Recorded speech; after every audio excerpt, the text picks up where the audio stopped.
তাহলে এই যে 1100 পেজের বইটা, এই বইটা একজন স্টুডেন্ট কিভাবে পড়বে?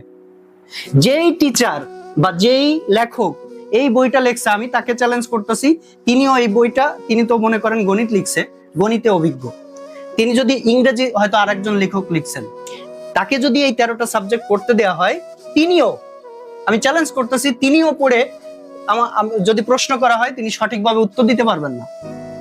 তাহলে একজন স্টুডেন্ট, আপনি মনে করেন শহরের কিছু স্টুডেন্ট আছে যারা ভালো স্কুলে পড়ে, তারা ছোটবেলা থেকে অনেক ভালো পড়ালেখা করে, তাদের কথা বিবেচনা করে যদি আপনি গাইড করেন, বই করেন, তাহলে যারা এই যে গ্রাম অঞ্চলে থাকে, আপনি বিশ্বাস করবেন না, 80 পেজের একটা বই, 80 পেজের একটা বই পড়াইতে আমাদের ঘাম ছুটে যায়, মানে মুখস্থই করাইতে পারি না। বা একটা জিনিস পড়াইতে গেলে দেখেন একটা স্টুডেন্ট 6-এ পড়ে, সে গ্রামারের কি বোঝে?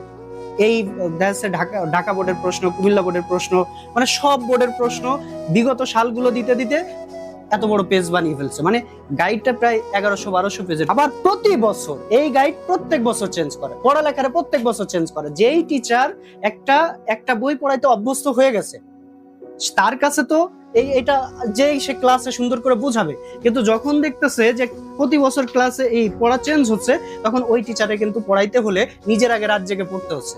যখনই একদিন দেখা যাচ্ছে ব্যস্ততার কারণে পড়তে পারে নাই, পরের দিন যে ভালোভাবে ক্লাস নিতে পারতেছে না, আমি স্যার নিজেই যদি আমি না বুঝি, আমি একজন স্টুডেন্টকে কি বোঝাবো?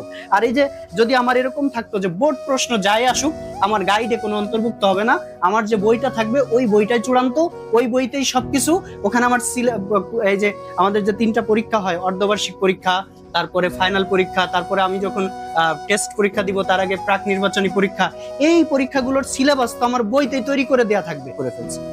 তাহলে একজন শিক্ষার্থী এত বড় গাইড দেখে তো এমনি পড়তে চায় না। তো এর জন্য কি শিক্ষার্থীরা এই যে ফেল করবে? এই যে কিছুদিন পরে রেজাল্ট দিবে, এসএসসি রেজাল্ট দেবে, দেখবেন অসংখ্য স্টুডেন্ট ফেল। আসলেই তারা চায় না যে আমাদের স্টুডেন্ট গুলো পাশ করুক। পাশ করার যদি চিন্তায় তাদের ভিতর থাকতো যে আমাদের স্টুডেন্ট গুলো পাশ করুক, যোগ্যতায় পাশ করুক, নিজের যোগ্যতায় পাশ করুক, তাহলে পড়ালেখাটাকে সহজ করতো। কেন? এই যে আপনার দেখেন এখন হচ্ছে টিকটক, ফেসবুক, ইউটিউবের যুগ। এই যুগে কোনো স্টুডেন্ট চায় না যে এই ফেসবুকের এই আনন্দ, টিকটক করার এই আনন্দ থেকে আমি এই কষ্টের পড়ালেখা করি। তাহলে আপনাকে এই শিক্ষার্থীদেরকে যদি পড়াইতে হয়, তাহলে এমন একটা শিক্ষা ব্যবস্থা চালু করতে হবে, এমন একটা সিলেবাস তৈরি করতে হবে যেখানে শিক্ষার্থীরা আনন্দের সাথে পড়বে, পড়াকে কষ্ট মনে করবে না। আবার আপনি বলতেছেন যে এই ছেলে মেয়ে টিকটক করে, ফেসবুক দেখে, দোষ তো ওদেরই। আপনার এই ফেসবুক টিকটক কিভাবে আসলো? অনলাইনে ক্লাস করার নাম করে আপনি কি করছেন? প্রত্যেকটা ছেলেমেয়ের হাতে ফোন ধরাই দিচ্ছেন। এখন যেসব ছেলে মেয়ে মোটামুটি একটু সচেতন, টাকা পয়সা আছে, তারা নাই অনলাইনে ক্লাস করতেছে, ভালো ভালো টিচারদের দেখতেছে, এমবি